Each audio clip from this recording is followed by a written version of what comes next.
그 학문적인 어떠한 뭐 그 교육을 받을 수 있는 학문적인 어떤 권리라든지 교육을 받아야 되는 사람들의 입장에서는 뭐 그러한 논리가 충분히 이해도 되지만 사실상 현장에서 이제 그 법률 조항 때문에 그 교수들의 교원들의 그 교권이 많이 침해당하고 이제 사립대학에서는 마음대로 할 수 있고 또 뭐 규정이나 사립학교법을 사실은 그 지키지 않아도 그거에 대한 처벌 조항이 없으면 사립학교에서는 그거를 징계할 수 있는 권한도 그 사립학교의 그 인사권자가 하고 그렇기 때문에 별 의미가 없습니다.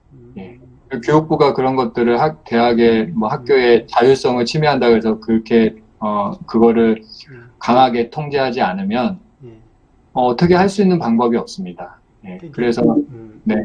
그 개학 기간을 정하는 게 네. 교수가 사실 네. 승진이라거나 어떤 그런 그 목적을 이루기 위해서 논문도 쓰고 강의도 네. 출시하고 하는 약간의 네. 그 책직과 같은 그런 제도인 것 같은데 네. 실제로는 그런 교육부가 원래 입법했던 취지, 정부가 입법했던 취지와 다 전혀 다르게 네. 사립학교는 대학 교수들을 통제하는 수단으로 네. 그것도 특히 비정규 교수님들은 2년 동안 65세까지 거의 뭐 이런 노예제도와 네. 가까운 이런 형태로 운영되고 있는 이런 상황이시고 특히 교수님 네. 같은 경우에 더욱더 그런 사례가 경명하게 드러나고 있는 그런 네. 내용 같네요, 교수님.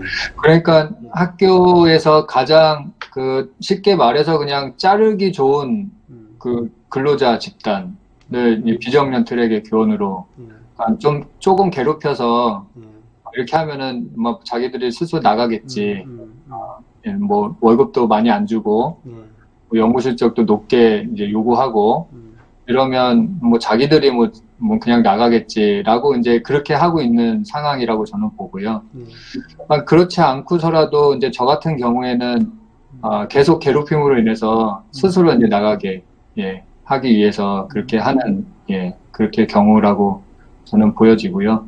음, 그 뭐 이제 사립학교법에서 이렇게 그 2년씩 계약을 그 계속하게 만드는 이런 거는 이제 비정년 트랙 교원들한테는 정말로 예, 굉장히 힘든 상황에 계속 있을 수밖에 없고 그냥 말하지도 말고 예, 들은 거 뭐 얘기하지도 말고 음. 뭐 이렇게 하면서 살아라라고 하는 거죠.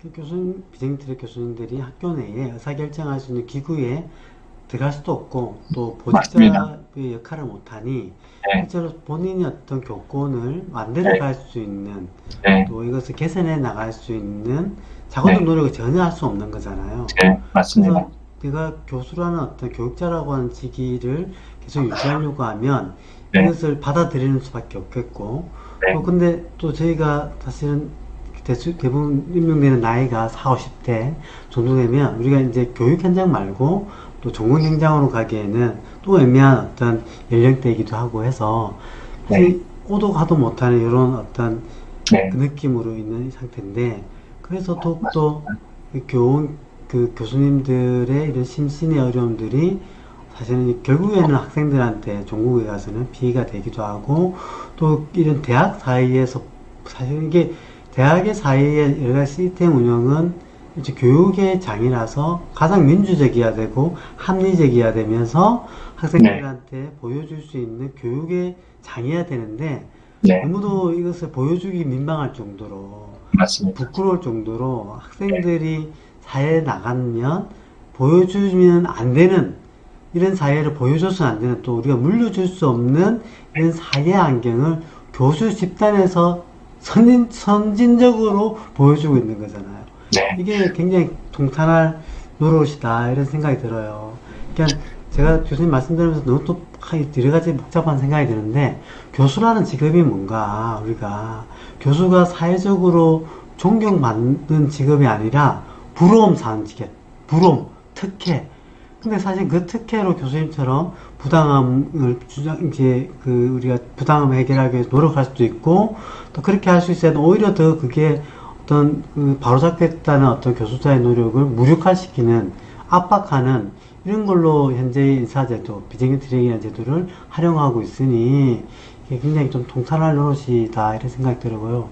그런 면에서 교수님께 제가 이제 거의 좀 또 여쭤보고 싶은 것은 그럼 교수님 이런 경험을 통해서 비정규 교수님들한테 내지는 정부 당국에게 또 뭐 해줄 말이 각각 2개 정도 여쭤보고 싶은 게 일단 제 비정규 트랙과 같은 이런 그룹에 있는 교수님들한테 교수님 어떤 경험을 빗대어서 좀 해주고 싶은 얘기 좀 해주시고 그리고 이건 또 사실은 우리가 사립학교지만 국가가 중심이 돼서 교육제도 안에서 모든 게 이루어지고 있잖아요. 국가의 적극적인 관심과 공공재 수준이라고 보는데 그래서 국가의 어떤 책임의 또 역할에 대해서 제안하고 싶은 것들 크게 2가지로 좀 말씀해 주시면 어떨까 싶습니다. 혹시 관련해서 이거 말고 네. 추가적으로 하시고 싶은 말씀을 그것도 네. 해주시고 2가지 이야기 듣는 걸로 오늘 좀 인터뷰를 마칠까 네. 합니다. 예. 네, 네. 이제 아까 제가 말씀 못 드린 것 중에 한 가지가 제가 작년에 이제 재임용 거부에 된 상황에서 학교의 이사회에서 사립학교법에 보면 이제 교원의 신분은 뭐 형사처벌이나 그러한 것들이 아니고서는 이제 임면을 금지한 이제 교원의 신분을 그렇게 쉽게 이제 자르지 못한다라는 그런 조항이 있거든요. 네. 그거는 이제 학교마다 규정에 정관에 다 들어가 있는 법률의 입법으로 인해서 들어가 있는 조항들이거든요. 저희 학교에도 정관에 그게 있었고, 근데 여기서 정관 개정을 했는데 아마도 작년 4월 달쯤에 제가 재임용 거부된 상태에 있을 때 정관 개정에서 단 비정년 교원 트랙은 그러하지 아니한다. 라는 단서 조항을 놓았어요. 그래서 제가 이게 뭐지 하고 당시에 교수 노조의 위원장이나 임원들한테도 얘기를 했는데 아무도 관심을 안 갖는 거예요. 제가 이제 교육부에 민원을 넣었죠. 국민권익위원회 통해서 교육부에 민원을 넣고 교육부에서는 이게 당연히 상위법에 위반되니까 니네 다시 이거 규정을 변경해라 라고 이제 지시가 내려와서 통제가 내려와서 학교가 다시 7월경인가 이사회에서 또 이거를 뺐어요, 단서조항을. 그런 어처구니 없는 일이, 그러니까 이거는 이제 저를 들어오면 자르기 위해서 한 거다라고 저는 보거든요.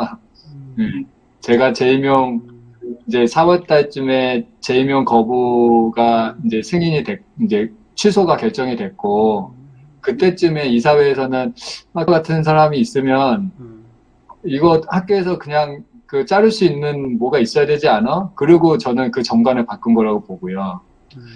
그런데 그게 이제 상위법과 충돌이 되니까 교육부에서는 이거 다시 이제 수정해라 라고 해서 그 단서 조항을 빼는 게 7월 이사회인가 그랬거든요.